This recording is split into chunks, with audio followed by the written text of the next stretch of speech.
인생성형과 정영기입니다. 지난 시간에는 부모에 의해서 우리가 결정되는 측면을 봤습니다. 우리가 부모를 선택할 수 없는데 우리는 부모에 따라서 결정되는 측면이 매우 강합니다. 그 다음에는 이제 오늘은 우리 신분이 지방에 의해서 결정되는 측면도 있다. 지방 꼬리표라는 문제를 이야기하겠습니다. 역시 우리가 지방을 선택해서 어느 땅에 태어나고 싶다고 해서 태어날 수는 없죠. 그런데도 저 같으면 전라도 사람이다, 전라북도 사람이다, 진안 사람이다, 이렇게 결정이 됩니다. 옛날 엄마들은 평생 지역 꼬리표, 이른바 대코, 태코, 그러죠? 전주댁, 진안댁, 그것을 달고 살았습니다. 제 고향 진안에, 진안이면 전라북도에서도 동부 산간지고, 그 다음에 장수에서 60령을 넘으면 경상남도로 갑니다. 함양입니다. 그 다음에 거창, 고령 거쳐서 이렇게 대구로, 전주에서부터 쭉 연결이 되는데 영남댁이 우리 고향에 살았습니다.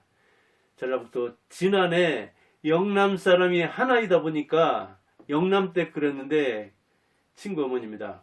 그런데 고향은 함양이라고 해요. 장수에서 60령 넘어서. 그런데 함양댁도 아니고 경남댁도 아니고 경상댁도 아니고 영남댁이었습니다. 그렇게 구분해도 다른 사람과 구분이 됐기 때문입니다. 전라북도 진안 땅에 경상도에서 온 사람은 하나뿐이었습니다. 그러니까 영남댁 그랬고, 다른 어머니들은 대개 이제 가까운 데서 오면 리까지도 나눴습니다. 무슨 마을까지도 나눴습니다. 그래서 어디 상댁, 어디 하댁, 무슨 리댁, 그렇게 불렀습니다. 그러니까 변별하기 위해서 그 지방을 붙였는데, 그 지방은 곧 그 어머니의 댁이 되었는데, 전라도 땅에 온 영남 사람은 영남댁이란, 그래서 친구 어머니 이름 제가 문상 갔을 때 이렇게 보고 기억했을 뿐 지금 또 잘 기억이 안 나네요.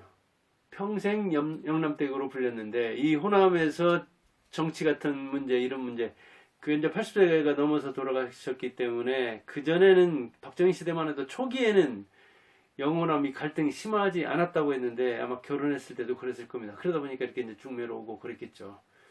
그런데 그 다음부터는 정치 갈등도 심하고 그랬을 텐데, 아마 성격도 좋고 무난했기 때문에 그런 문제에 크게 얽히지는 않았을 겁니다. 그러나 전라도 땅에 사는 경상도 사람으로서 굉장히 갈등도 있고 피곤도 하고 때로는 고민도 되고 그랬을 것입니다. 요즘 보면 대학에서도 그런 측면이 많습니다. 연세대, 고려대, 건국대가 분교들이 있죠. 연세대는 원주, 고려대는 조치원이던가요? 충남, 그 다음에 건국대는 충북, 충주죠. 그런데 그 지방에 있는 분교에 대해서 연세대는 원주 그 분교생에 대해서, 고려대는 그 조치원, 건대는 충주, 그 밖에도 분교들이 지방에 있는데 대개 이제 수도권에 대학을 세울 수 없게 하니까 충청권에 많습니다. 강원도도 가까운 편이죠. 그런데 지방 그 캠퍼스 학생과 본교 캠퍼스 학생들이 같은 대학으로 불리는 것을 매우 싫어합니다. 특히 서울에 있는. 그래서 서울은 마치 이 서울 경이면 높은 곳에 있고, 그리고 지방은 밑에 있는 것처럼, 그리고 경기는 거의 서울이라 그런 뜻입니다. 이게 거의 서울. 그런데 이 경기 지방까지를 묶어서 수도권, 그러니까 이렇게 수도권으로 묶으면 하나가 되잖아요. 그래서 수도권, 즉 서울과 경기는 높은 데 있고 지방은 밑에 있는 것처럼, 그러다 보니까 대학에서도 인서울, 그리고 지잡대 그러잖아요. 지방에 있는 잡스런 대학. 그리고 서울에 있는 사람들이 이제 경기하고도 변별하려고 할 때는 경기도 지방이다. 왜냐면 서울권 중에서도 더 높은, 이렇게 또 나눠야 하니까요. 서울이면 같은 서울이냐. 그런데 경기가 거기에 끼려고 하면 당연히 배제를 하죠. 그래서 대학에서 차별할 때는 분리와 차별이 이 우리나라 이 정치하는 친구들의 지방 또는 신분 또는 계급 이런 걸 나눠 가지고 다스리는 못된 원리입니다. 분리해서 차별하는 거. 그리고 남녀도 그렇고 계급도 그렇고 그런 거 아닙니까? 근데 대학생들도 지금 21세기를 살아가는 대학생들도 그 나쁜 패습을 따라한다는 걸 생각하면 자기를 위신을 높인다고 생각하지만 사실은 참 위신이 떨어지는 일이죠. 그런데도 아직도 그렇게 서울이면 높은 줄 알고 인서울 중에서도 또 뭐 이게 나누는 게 있습니다. 저도 지방에서 학원을 많이 해봤기 때문에 저 때도 뭐 어떻게 됐나 서영고, 서성안, 뭐 중경외시, 건동 어찌고 이렇게 나가는 학생들끼리 얘기를 많이 하다 보니까 제 머리에도 들어 있습니다. 그러니까 서울대, 연세대, 고려대, 그 다음에 중경외시면 뭐예요? 중앙대, 경희대, 외대, 시립대 그러던가요? 건동, 홍임원, 건대, 동임 어디? 동국대, 홍익대 그러던가요? 10개 대학을 종합대학으로 해서 그 위에 뭐 역시 그 포항공대라든가 카이스트 매우 대단하죠. 그런데도 이제 종합대 그 중에서도 서울에 있는 대학을 중심으로 그렇게 서열을 매기는 걸 봤습니다. 크게는 서울과 지방 그리고 지방을 하대하는 비하하는 그런 개념으로 지방을 작대 그렇게 얘기하는 게 옛날에도 그렇게 지방으로 나눴습니다. 학자들도 기호학파 이거는 경기와 호서죠. 호서면 이제 충청도까지 들어가는 건데 호 하면은 뭐 의림지를 해가지고 이렇게 호남이면 그 밑에 호서면 그쪽 서쪽으로 그래서 기호학파 이 송시열 이런 사람들이 대표죠. 영남학파 이황 이런 사람들이 대표고 그 이 문화에 이제 제자들이 많은데 그런데 생각해 보면 우습잖아요. 어느 지역에 살면 기호학파에 들어가야 됩니까? 어느 지역에 살면 영남학파에 들어갑니까? 저도 전라도 사람이지만 전라도 살면 어떤 정치색, 어떤 학문 색깔, 어떤 이념, 어떤 사상, 어떤 종교 그리 들어가야 됩니까? 옛날에는 교통통신이 발달하지 않았기 때문에 그 영향을 많이 받았죠. 지역의 영향을. 저부터가 그렇지 않습니까? 정치도 우리 아버지가 이렇게 뭐 김대중 그쪽으로 그러면은 어릴 때부터 그런 영향을 받았기 때문에 그리고 사회에 살면서 친구라든가 교사라든가 다른 사회 어른이라든가 이런 사람들에게 그런 영향을 받았죠. 그렇긴 하지만 이제 국경의 의미도 없다고 하는데 나라의 의미도 없다고 하는 판국에 그런 영향을 지금도 받고서 자기가 태어난 곳이 마치 자기가 선택해서 나온 듯이 그리고 그런 혜택을 볼 수 있는 지역에 태어나면 그게 마치 권리나 권한이나 되는 것처럼 벼슬처럼 생각하는 사람이 있는데 젊은 사람이 그런 걸 보면 참 안타깝다는 생각이 듭니다.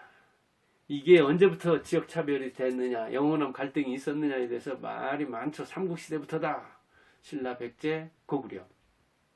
그 다음에 왕건이 후녀 10조를 남겨줬는데 거기에 보면은 차령, 금강, 이남 거기에는 이 산세나 지세 그리고 강세가 배역이다. 이 서울에 있는 방궁수 이렇게 얘기하는데 서울을 향해서 이렇게 활을 당기는 것 같이 돼 있어서 배역이다. 배반할 곳이다. 거스를 곳이다. 배역지 그런 이야기를 하는데 이게 얼마나 웃긴 겁니까? 금강이 이렇게 지나서부터 발언하던가 쭉 저쪽 공주로 이렇게 올라갔다가 이렇게 군산 쪽으로 내오잖아요. 근데 그 물 모양이 마치 방궁수처럼 활을 딱 당기는 것처럼 돼 있는데 그게 향하는 곳이 서울이다. 그러다 보니까 거기서 배역자들, 반역자들이 많이 나온다. 그런데 왕들이 제일 꺼리는 게 뭡니까? 반역이잖아요. 배반하는 거잖아요. 그런데 사실은 배반은 그 멀리 있는 사람이 하지 않고 배반의 원리가 측근이 하는 겁니다. 그게 박정희 때도 그러지 않았습니까? 측근에서 배반했고 왕건이라든가 조선시대 배역도 반역도 대부분 측근이 일으켰습니다. 물론 이제 측근에서 이렇게 자천을 시켰다든가 지방으로 보낸다든가 할 때 그 지방 세력을 규합해 가지고 반영하는 수는 있지만, 측근이 배반하는 것이, 측근의 그 배반이 반역의 원리 1번입니다. 카이사르도 그랬던가요? 브루투스. 옆에 있는 사람이 죽이는 겁니다. 옆에 있는 사람 속에서 배우자가, 자녀가 반역하는 게 집안에서도 반역의 법칙입니다. 그래서 가족에서도 가족 사례가 이 살인사건에 최고 많이 나옵니다. 한 20%는 부부간에 일어나는 것이고, 다른 사건까지 하면은 대개 한 거의 3분의 1 육박할 정도로 가족에서 일어납니다. 반역은, 최고의 그 갈등은, 반목은 그렇게 가까이에서 일어나는 거거든요. 그런데 어느 지역 사람이 참 웃기는 거죠. 그런데 이 정치하는 사람들이 그걸 이용한 건데, 이 해방 이후에는, 특히 박정희는 처음 선거할 때는 전라도에서 오히려 더 많이 그 지지를 얻었다고 하는데, 이 지역의 뭐랄까요, 감정을, 지역 감정을 잘 적절히 이용해 가지고 자기 그 통치를 이렇게 더 이어가는, 정치를 계속해서 해나가는 걸로 분리와 차별 법칙을 이용해 가지고 영호남.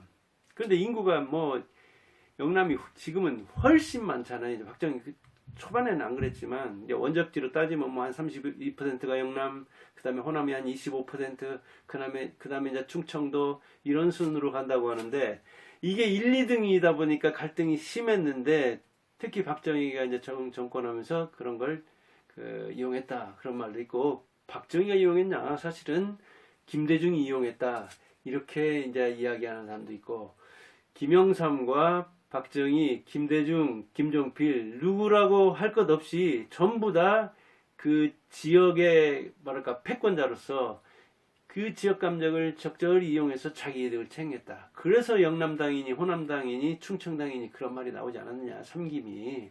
그런 이제 이야기를 하는 사람도 있고 그러죠. 아무튼 혈연과 지연과 학연은 같이 합쳐지는 측면이 많습니다. 이게 이제 뭐 혈연이다, 지연이다, 학연이다 하는 것은 따로 떼서 이렇게 얘기할 수 없는 측면이 있는데, 이제 지난 시간에는 혈연 얘기했고 이번에는 지연 이야기라는데, 저는 전라도 사람으로서 조심스럽습니다. 사실은 이 세계화 시대에 지역화가 이렇게 기승을 부린다는 건 좀 창피한 측면도 있고요. 이게 얼마나 폐단이 심한 겁니까? 다양성을 파괴하는 거잖아요. 지금 전라도 세력이 여당을 많이 한다고 하죠. 전라도 사람이 거의 뭐 지지가 가장 높으니까요. 그런데 다양성이 파괴되는 겁니다. 그렇지 않아도 이 전라도는 인구 이동이 심하지 않은데, 그런 그 정치 이념마저도, 정치색마저도 비슷하다면 다양성이 파괴되는 거죠. 다양해야 어때요? 문화가 있고, 다양해야 창의성이 살아 숨쉬고, 다양해야 거기에서 어떤 그 자극을 받을 수 있는 거거든요. 그리고 어떠한 그 이질적인 것도 들어오면 융화가 될 수 있는 것이거든요. 지금은 다문화 시대인데, 다국인들이 들어와 있는데, 외국인들도 얼마나 많이 들어왔습니까, 우리나라에. 그런 시대에 이 일색, 하나의 색깔을 강조하는 건, 이건 아주 나쁜 거죠. 그 다음에 인재가 배제되는 겁니다. 어느 지역 사람이다 하면 안 된다. 아니, 이 좁은 나라에서 뭐 여자니까 안 되고, 남자니까 안 되고, 영남 사람이니까 안 되고, 호남 사람이니까 안 되고, 뭐 충청도 사람이니까 안 되고 온다면 누가 남습니까? 다 배제하면 누구든 된다고 생각해야 하는 거죠. 지금 뭐 여권이든 야권이든 후보도 뽑고, 대통령 후보도 뽑고, 대표도 뽑고 뭐 그러는데, 참 그거 보면 누구든 와서 국민들이 수준 높게 이렇게 선발한다는 그런 의식을 가져야 되는데, 저도 전라도 살지만 참 배타적이다. 누구는 안 된다고 배제한다. 누구든 돼야 하는 거죠. 저 바닷물이 어떤 물이든 가리지 않고 받아들이니까, 그 넓은 바다에서 돌멩이 몇 개 던진다고, 뭐 포탄 좀 날아온다고, 잠수함 좀 가라앉는다고, 이지스함 가라앉는다고 바다가 놀랍니까? 모든 걸 다 용납하고 받아들일 수 있는 거잖아요. 그런 바다 같은 사람이 돼야 되는데, 이질적인 걸 다 섞어서 모든 그 물을 다 받아들여 가지고 같이 만들어야 되는데, 하나로 만들어야 되는데, 그러지 못하니까 이 지역이다, 지방 꼬리표를 붙여가지고 자는 호남 사람, 자는 영남 사람, 그러니까 안 돼. 그러면 갈등이 이제 있는 거죠. 왜냐면 인사 차별 같은 거 받고 그러면. 그리고 이제 그런 어떤 뭐랄까요, 보복이 계속해서 재현되는 측면이 있는 거죠. 조선시대에 사화로 보거나 당쟁으로 보거나 그러면은 이 보복의 피해 악순환이 일어나는 측면이 있잖아요. 그 다음에 여기 선의의 경쟁을 하지 않죠. 이질적이어야 됩니다. 그래야 서로 잘하려고 하는데 여러 지방 사람을 섞어 놔야 잘합니다. 그런 차원에서 기업이 정치보다도 훨씬 뛰어난 거죠. 기업에서 무슨 뭐 지역차별 같은 거 심하게 나는 거 봤습니까? 물론 어느 뭐 기업에서는 어느 지역 사람은 뭐 우대를 하고 어찌고 그러지만 정치하는 것처럼 그 추미애 검찰 인사하는 거 보세요. 뭐 저도 여기 전라도 살지만 금방 알 수 있습니다. 뭐 이 전주에 있는 명문고가 어디다, 뭐 전주고다, 또는 신흥 명문 뭐 전라고다, 또는 유서 깊은 미션스쿨 신흥고다, 그 밖에 뭐 해성이다, 여러 가지 이야기를 하는데, 아무튼 전라도 사람, 그 중에서도 전북 사람을 뭐 검찰의 빅3에 그 유명한 지금 그 이성윤이든가요, 여기 전라북도 사람 아닙니까? 그 다음에 김호수 뭐 또 총장 지금 이제 청문회 앞두고 있던가요? 전라남도 사람 아닙니까? 이렇게 전라도 사람들로 일색으로 해놓으면 선의의 경쟁이 일어나지 않죠. 그러면 능력주의가 구현되지 않고, 전라도 인구 많지 않습니다. 호남 인구, 전라남도, 전라북도, 광주까지 다 합쳐보니까 제가 보니까 전라도 인구가 510만이더라고요. 그 안팎입니다. 그럼 영남은 1290만입니다. 2배가 훌쩍 넘습니다. 그래서 이제 이 전라도 사람들을 많이 흡수하면서 영남의 일부를 흡수하려고 전라도와 영남이 전략적 제휴를 하는 거죠. 그게 이제 김대중 때부터 구현한 거고, 그 다음에 노무현이 구현한 거고, 그 다음에는 문재인이 구현한 거죠. 그래서 전라도가 전략적 제휴를 하는데, 전라도 사람보다는 영남 사람이 그 제휴로서의 뭐랄까요, 가치가 있지 않느냐 해가지고 지금도 이낙연, 다른 사회 때문에 인기가 없는 측면도 있지만 이낙연이나 정세균이 전라도 사람인데도 인기가 별로 없잖아요. 전라도에서도 안 된다는 이야기죠. 이 인구차가 너무 커서. 이거는 인구차도 인구차지만 어떤 지역색에 기댄 측면이 많기 때문에 이런 그 지역적인 고려, 그 다음에 어떤 정당적인 고려, 정치적인 고려, 이것저것을 안 하고는, 그래요. 국회의원 선거하고는 달라서 대통령 선거에서는 이 한계를 뼈저리게 느꼈기 때문에 아마 김대중도 그 후계자로서 능력이 있어서 그렇겠지만 노무현을 밀어준 게 아닌가, 그런 생각이 듭니다. 아무튼 참